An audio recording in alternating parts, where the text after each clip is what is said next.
And we're back. In this portion of the video, we're going to be talking about the upcoming class of the WWE Hall of Fame for 2014.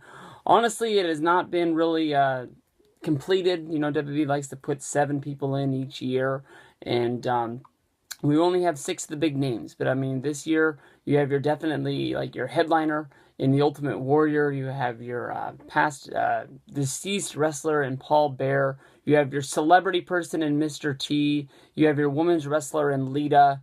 And you have that one wrestler who you have no idea why they're going in, but they do mean a great deal in the grand scheme of things in wrestling, and that's Carlos Colon. Carlos Colon probably to me is going to be that buffer for me. I have to be at Access a few hours before the Hall of Fame in order to meet Ric Flair. My plan of attack is, if you watched my video on me going to the TNA Bound for Glory, I wanted to meet Sting, but I didn't want to wait in the long Sting line. So basically, I got through with Access Session Part 1. I headed outside and I sat right down to make sure that I was one of the first people to meet Sting, and it turns out I was the first person to meet Sting. So that's my plan of attack, is that me and Miguel are going to wait in the line to get into Access. Hopefully Flair's on time. I'm hoping that Ric Flair is going to be under the tight schedule that we are too, trying to make sure that he's at the Hall of Fame ceremonies as well. I know that he doesn't have any close ties to anybody going in this year, but I know being the only 2-time member of the WWE Hall of Fame, WWE is going to try and make sure that this guy's there. So that's my only hope. If he can be there, I can be there. And if I miss Carlos Colon's speech, it's not going to be the biggest, end of the world to me. There's a whole lot of speculation to the reason why Carlos Colon is going in. Yes, he does have 2 sons that have wrestled in the WWE. Honestly, Carlito, who I thought had a bright young future in the WWE a few years ago, but he found himself just sort of noticing that he wasn't going to get pushed, so he didn't care. And the more he didn't care, the less they used him. And of course, there's Epico and Primo, one being his son, one being his nephew, I think is what it is. And honestly, I can't think off the top of my head which one is which. They're in a lesser-known tag team with El Torito. I don't even know what their names are. Honestly, they wrestled a pretty good match against the Usos for the titles. I had a very embarrassing moment meeting them at SummerSlam this year, basically waiting in the front of the line to meet AJ Lee and Big E Langston. Nobody wanted to go meet them, so I went up there and met them and bought them as much time as possible, but then got out of line, got right back into my old place in line, and nobody else went up there and talked to them. And due to them having a radio interview scheduled, they had to sit there and look at us while we looked at them. Me and Miguel had the right idea. We just sort of turned our back to them, not to give them no respect, just because we didn't have to look at how sad those guys were. Paul Bearer going in, honestly, the biggest speculation is seeing if Undertaker is going to break his I don't know if it's really his vow, but he's never appeared at the WWE Hall of Fame before. He's never really broken across that line of real and fake, what's kayfabe and what's not kayfabe.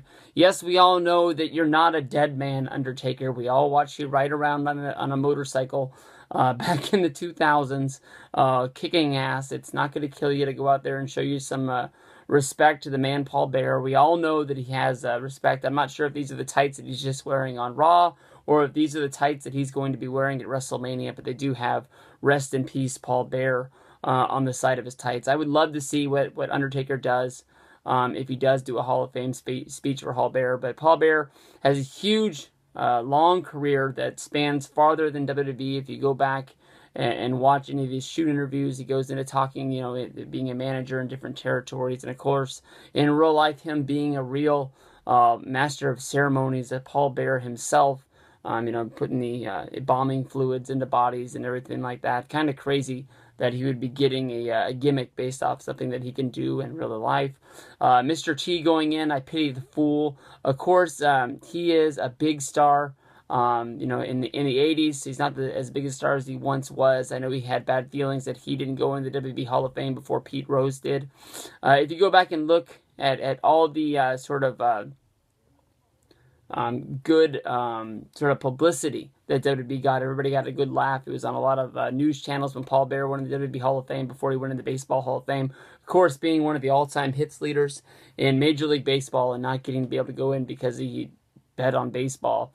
Kind of crazy in real life. You look over at the Ultimate Warrior, your headliner, him shaking the ropes. You can go back and forth and say, you know, was he really a big deal or not? I always liked Hulk more than I liked Warrior, but Warrior deserves this. I mean, they really gave him the ball, and you can really look at it and say if they dropped it or not. I think, honestly, if you go back in time, more than likely somebody was in Vince's ear saying, brother, we'd be selling a few more tickets if I was on top. And maybe that's why things changed. And of course, you know, if you get promised the ball to run with it and you don't really, you know, get it, and somebody else is making more money than you while you're being shown as champion. I know the whole thing was to sort of fade Hogan out, but at the same time have Hogan at like at your pay-per-views being that main event guy.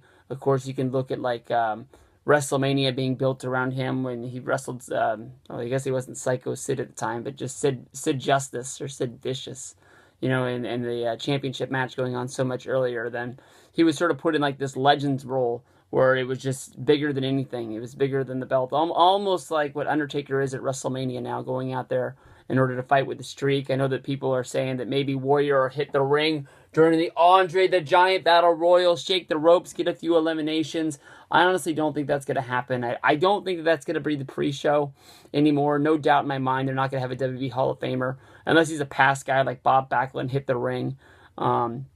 Board. They're not going to have one of the guys that they're highlighting as the, you know, the best guys to go into the class this year.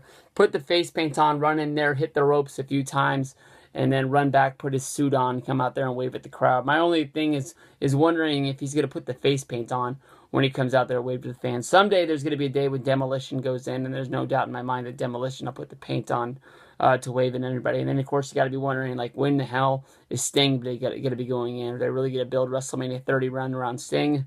And that would leave Lita as the last member of this year's Hall of Fame class. Honestly, Lita came in. She surprised a whole bunch of people as being the manager of S.A. Rios, doing her big, you know, backflip off the top rope.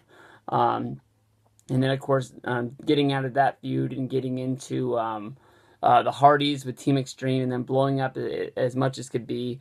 I always looked at her as, you know, she was hot, but she just was too much of a tomboy to me. She never really caught my eye. But then everybody can remember when she blew up with the Love Triangle, and then they just ran full steam with her and Edge. And I don't know if there's ever been a chick in wrestling that was hotter than Lita. She basically left nothing up to the imagination. You know, she was one of the best wrestlers. Her and Trish Stratus went out there. That was one of the best wrestling classes of divas they ever had. And that belt really meant something. I mean, right now there's times when I close my eyes and I just forget that AJ Lee is the champion. I wish that AJ Lee was older and she could have been in that class. We'd have AJ, we'd have Lita, we'd have Trish. Because right now, honestly, they wanted to make AJ mean a big deal, and she beat everybody. And now there's really nobody. And now they're trying to have to come up with somebody that means something. I mean, Caitlyn was an awesome deal. They made it obvious that they didn't want to push her to any sort of limits or anything. So she sort of got pushed to the back burner and just wanted to go do other things. So it's kind of weird. But Lita, to me, is going to be awesome. Of course, seeing if Paul Bearer has Undertaker speak for him, it's going to be a really big deal. Undertaker giving a speech for Paul Bearer would be awesome. And then you never know what the Warrior's going to say. I remember people last year thinking that San Martino would come out there and just start straight up shooting on people. But it looks like, you know, you slide some money on the table to somebody to get somebody into the Hall of Fame, they're going to start respecting you a whole lot more. But that's your Hall of Fame class for 2014 at WrestleMania 30.